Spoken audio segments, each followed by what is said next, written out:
Cancer রোগীদের যখন radiotherapy chemotherapy চলে তখন কিন্তু তাদের অ্যাপিটাইট একেবারেই কমে যায়, তারা খেতে পারে না, তখন কিভাবে মুখের যত্নটা আসলে দিতে পারে? বিশেষ করে মুখের ক্যান্সার যাদের হয় তাদের সাধারণত রেডিওথেরাপি কেমোথেরাপি দেওয়ার আগে তাদের পেশেন্টের কিছু করণীয় থাকে। এটা হলো গিয়ে প্রথমে তাকে বিশেষজ্ঞ ডাক্তারের কাছে সর্বপ্রথম আগে যেতে হবে। মুখের ওরাল হাইজিনটাকে আগে ইমপ্রুভ করা।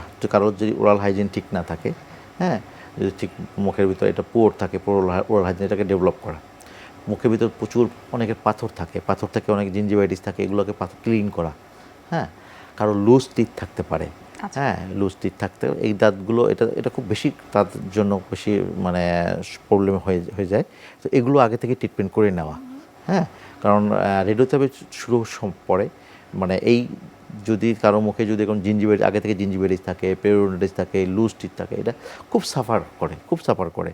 তখন দেখা যাচ্ছে একটা পর্যায়ে দাঁতগুলো পড়ে যায়, তখন হিলিং হতে চায় না। হ্যাঁ, পেশেন্টরা অনেক কষ্ট পায়। এটাকে সাধারণত একটা জিনিস করা।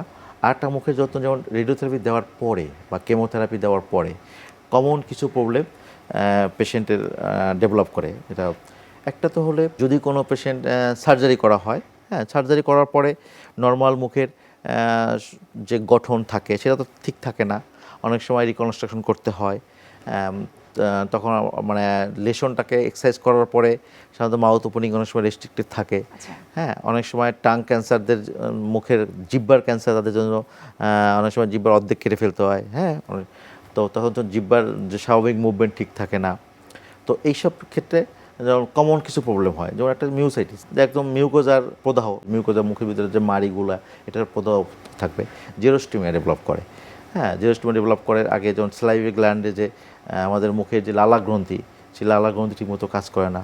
হ্যাঁ, আর তখন জেরোস্টিমিয়া ডেভেলপ করে। আর একটা প্রবলেম হয় স্বাদ নষ্ট হয়ে যায়। হ্যাঁ, যে টেস্ট সেন্সেশন এটা পেশেন্টের থাকে না, পেশেন্ট অনেক সময় স্বাদও বোঝে না, গরম ঠান্ডা এটা অনেক সময় বোঝে না। তো আবার একটা হলো গিয়ে নার্ভের কিছু সেন্সরি প্রবলেমটা এফেক্ট হয়, তখন পেশেন্টও ওই নর্মাল যে মুখের ভিতরে যে সেন্সেশন সেটা থাকে না, অনেক সময় বুঝতে পারে না। আর আরেকটা জিনিস হলো গিয়ে অস্টিও রেডিও নেক্রোসিস, এটা অনেক ক্ষেত্রে পেশেন্টে দেখা যায় এবং অনেক খুব কষ্ট পায় পেশেন্টগুলো। হ্যাঁ, কোনো কারণে যদি এক্সপোজ বোন বা কোনো আনহিলি মানে আস্তে আস্তে বোন লস হয় অনেক, এবং পেশেন্টের সহজে হিলিং হইতে চায় না।